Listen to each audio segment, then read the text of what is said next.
fitness influencers drop dead before middle age due to steroid abuse. Kids are starting to run gear at earlier and earlier ages.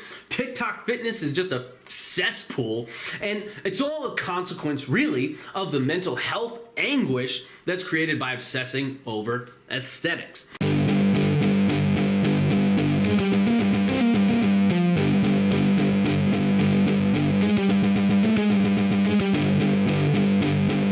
What's up, guys?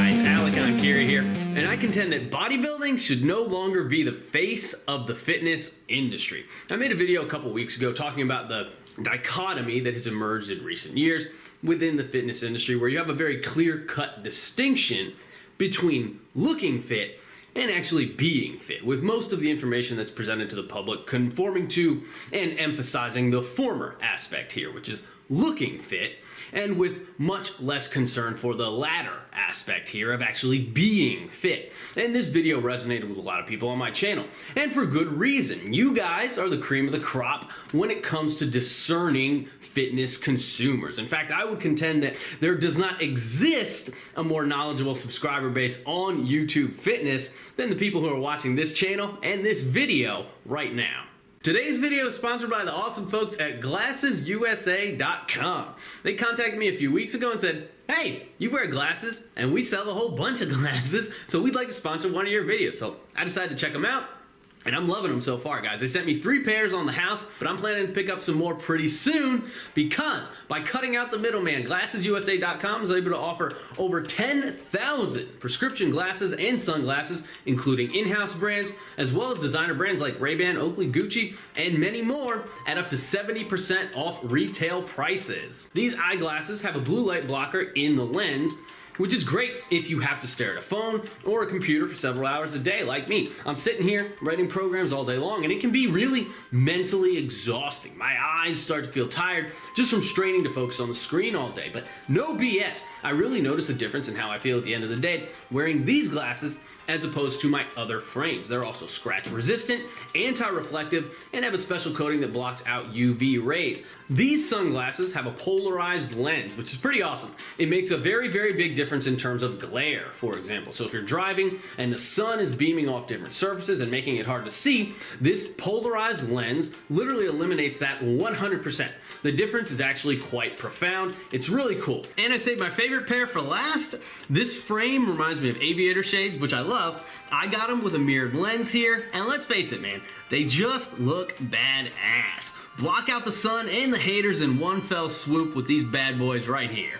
GlassesUSA.com provides you with a risk-free shopping experience. They offer free shipping on all orders, as well as returns, and they're so confident that you'll love your new glasses that they offer a 100% money-back guarantee within 14 days of your purchase. No questions asked. They also have a virtual try-on tool right on their website, which lets you upload a picture of yourself and then kind of see how all the different frames will look on your face. So that's a pretty cool option to have if you're unsure of what frames will look best on you. Overall, it's been an awesome experience for me dealing with GlassesUSA.com. I highly recommend them, and I want to thank them for sponsoring today's video. I really love my new glasses, guys. If any of you guys need some new glasses or shades, I would highly encourage you to check out GlassesUSA.com as well. The links for their website are down below in the description. And now, back to your regularly scheduled program. So we've created this pretty awesome culture here on this channel, where it's largely recognized that what you can do is more important than how you look. But this place is a bubble, right? It's a safe haven. It's not representative of the fitness community by and large, where the opposite is actually more true. How you look is really often regarded as the end-all be-all. I've lamented this on many an occasion, but we've never really delved into the why this actually is. I kind of want to do that a little bit here today. See, this all goes back to Arnold and his pals, Arnold Schwarzenegger. It was prior to Joe Weider, I think that's how you say his name, prior to Joe Weider and then Arnold along with him, popularizing bodybuilding physical culture was very much considered a thing for weirdos, right? Weight training was considered something that outsiders and outcasts took part in terms of sport and athletics. You still very much had to contend with ideas, antiquated notions of strength training leading to slow and cumbersome and muscle-bound athletes who couldn't move well, right? So it was kind of a frowned upon thing in many sports, and it was just overall a bit of a pariah in those endeavors, right? So in terms of both sport as well as in general pop culture, weight training was really just a pariah in general. And then in the late 60s, Arnold came along with his luscious pecs and peak biceps, and he was so marketable that he was able to popularize bodybuilding among the masses, right? Make it mainstream and make it more acceptable. And then he was obviously for himself able to segue all that into a prolific movie career and eventually a career in politics as well. Pretty crazy when you think about it, pretty cool for him. And bodybuilding certainly served him very well. But basically, all this to say, we kind of are where we are in large part due to the influence of Arnold, as well as his generation of fellow bodybuilding enthusiasts. And it's not all bad, right? There are some very good aspects about all this. Like you had pumping iron, right? All the stuff surrounding that, the hype around the Olympia contest and being swole, being a cool thing, Muscle Beach, the famous Gold's Gym in Venice, and they took all these things and they were able to kind of use them and create a hype around weight training, which normalized the endeavor in a sense, and it made it just much less of a weird thing overall to the general population. In fact, there is a very real possibility that without Arnold Schwarzenegger and his boys coming before me, that I wouldn't be sitting here today, right now, making this video, that I never would have even discovered the weight room or weight training. It's possible that sport performance training would never have gotten to where it's gotten today because it never would have become acceptable enough to even experiment with those methods. You could even argue that CrossFit, something like CrossFit, wouldn't even exist if it wasn't for Arnold Schwarzenegger. And how could that be? Because if that bridge was never crossed, then these activities never would have become mainstreamed, right? And if they were never mainstreamed, then a concept like CrossFit couldn't have even really been dreamed up inside of somebody's head, let alone actually come to fruition. So we, all of us here watching this today, owe a lot to bodybuilding, right? It gave us the start, and that's a very good thing because things have been able to evolve and grow and branch out from there. So that's all very good stuff.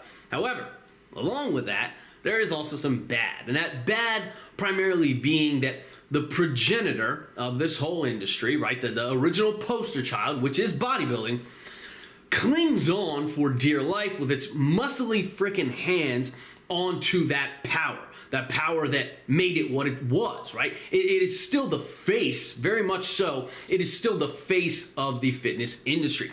It is still what everybody immediately thinks of when you talk about weight training. If you go up to any layperson and you tell them, hey, I like to train with weights, a week later, if they're introducing you to somebody, they're gonna go, hey, so-and-so, this is Alec. He's a bodybuilder, right?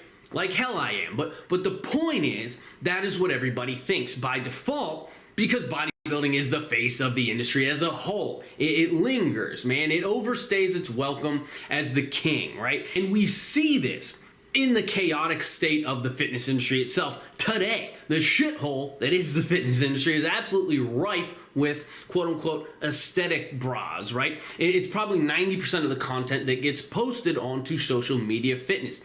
Ziz was probably also a direct product of Arnold. And then the next generation idolizes the guy who idolized the guy who started the whole damn thing, and the cycle perpetuates itself indefinitely. But it shouldn't be this way anymore, man. It's time for bodybuilding to step down from the throne and really let another endeavor have its shot at the crown as the face of the fitness industry. Bodybuilding has been the face for 6 decades now, and look where that has led us.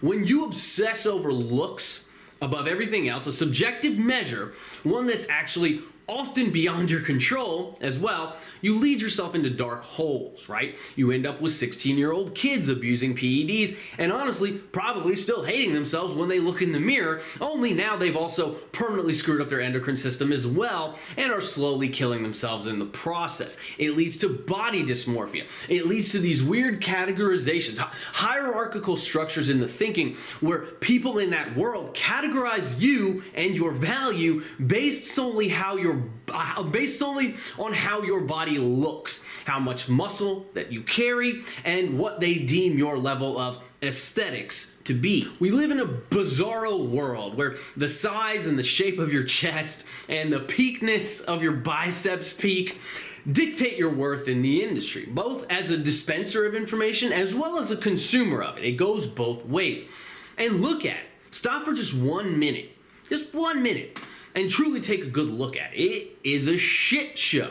The little SARM goblins running around. I got on TikTok for 45 seconds and I wanted to kill myself. The children of bodybuilding culture, right? And it's a mess, dude. So I propose a culture shift. I've said this before and I'll say it again, and I'm going to keep on saying it until I run out of breath. Focusing on well-rounded fitness is the true path. You use aspects of bodybuilding, aspects of strength training, aspects of Olympic lifting, sport training, calisthenics training, mobility training, etc., etc., etc., etc. You take all of the most applicable aspects from each endeavor and you weave them together until you create the perfect basket for you. Looking through this lens, you become much more open-minded to different methods. You do away with body dysmorphia. You do away with the need for obsessing over singular, overly specific metrics. You create an open world where anything is possible and the thinking is much less toxic in general. In my opinion, this culture shift, putting this new face to the forefront of the industry, would clean it up almost entirely. It would shift the primary emphasis from looking good onto feeling good, right?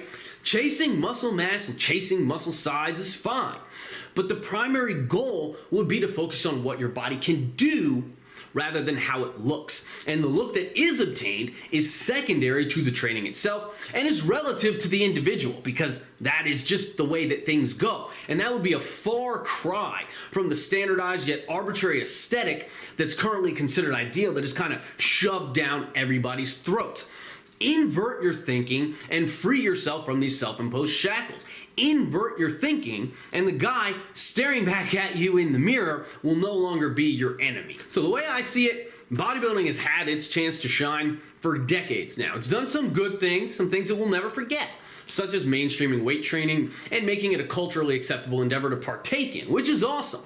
But in recent decades, things have run amok. Fitness influencers drop dead before middle age due to steroid abuse. Kids are starting to run gear at earlier and earlier ages.